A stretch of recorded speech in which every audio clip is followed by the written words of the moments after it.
All right, we are here with David Nees, who is running for school board seat F. Thanks for joining us, David.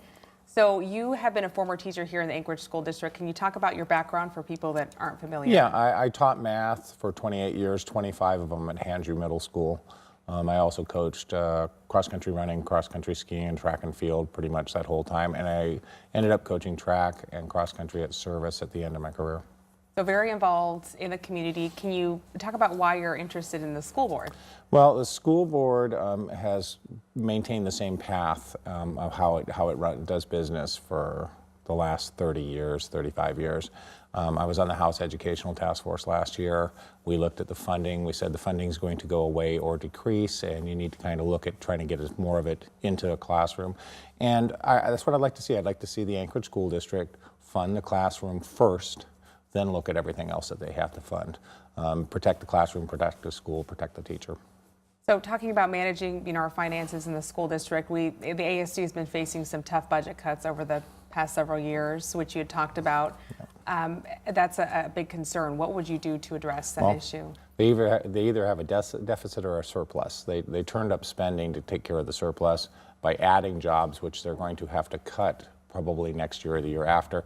So the budgeting just seems to be about spending the money and getting the money rather than is it being effectively used for classrooms. I think both you and I could probably agree, make a short list of what is important for a school. We don't start that conversation. We just say, what was the budget last year? What's it going to be this year? What programs are we going to do? So obviously next year we're going to be okay. Are you worried about the coming years and how our economy is We're going to be okay next year because they borrowed $17 million out of savings. So they're kind of doing what the state is doing, they're taking their savings to pay for their expenses. I think the previous superintendent, Browder, took a real good look at the ASD, and a lot of the savings they had this fall were due to the budget cuts he implemented.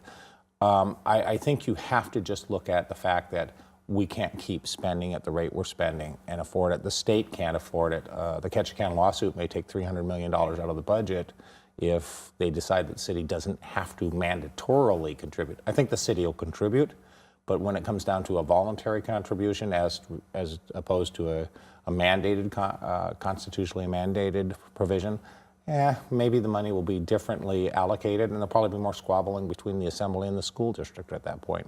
So are there any particular areas where you would cut to help address this issue? Well, I think instead of looking at the cuts, I think you look at where you start.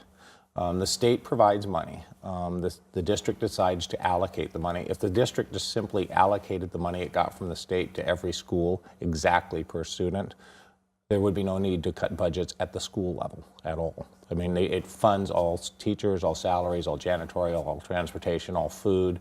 It's the other 50% that goes to other stuff that is the part that probably should be looked at for the cuts. Do you think this is probably one of the biggest challenges ASD is facing in the coming years? Yeah, and they're kind of avoiding it this year, and I don't like that. I mean, you need to have a vision where you're going, and the money's going to dry up. You have some big projects that you're trying to do for capital and stuff. The capital money has dried up, but you continue to allocate resources you keep giving contracts that have step increases, have minimum wage increases on them, on all of your contracts. I mean, you have to kind of look at where are we going to be. In the 1980s, our teachers had to take a 3 to 5 year cut where they got no step increase and they got no pay increase, and that was just to keep the teachers in the school district. We've done this before, we can do it again, but you want to protect the schools. You really want to protect the schools, and I think that's where myself and some of the advocacy groups share a common vision, but we're just different in our approach to it. Now, why are you the better candidate for this seat? Because I am not the same old dance. You're not going to see me voting for increased budgets. You're not going to see me voting for the budgets that put the teacher at the forefront of the legislative process in that, we're going to fire 200 teachers. My opponent threatened to throw 500 people out of work in the last 2 years and actually signed budgets that would have done that and laid people off. I think that's just bad management. You can't have people trust you for their jobs if they're going to think they're the first thing on the cutting block every time. Do you have any thoughts on the bond that's on the ballot in April? I have been against all of the bonds for every year for the 4 times I've run. Not because we don't need to have bonding. We spend about $25 million a year in maintenance. It's the fact that we always seem to be tweaking and making things bigger. So you end up always seeming to need money. There are about $800 million in bonded debt. This is another 50 some odd million dollars. This is the first time in the last 4 years where they've actually got more bonds out than they paid off, which is like, again, reversal of the trend.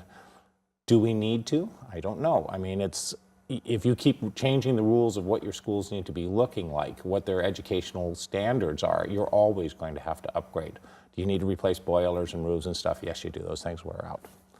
Different approach. Great. Shouldn't Those be are bad. all my questions. Is there anything else you'd like the public to know about you before they head to the polls? Well, I think that it's very important that everybody that has a child in school goes out and votes.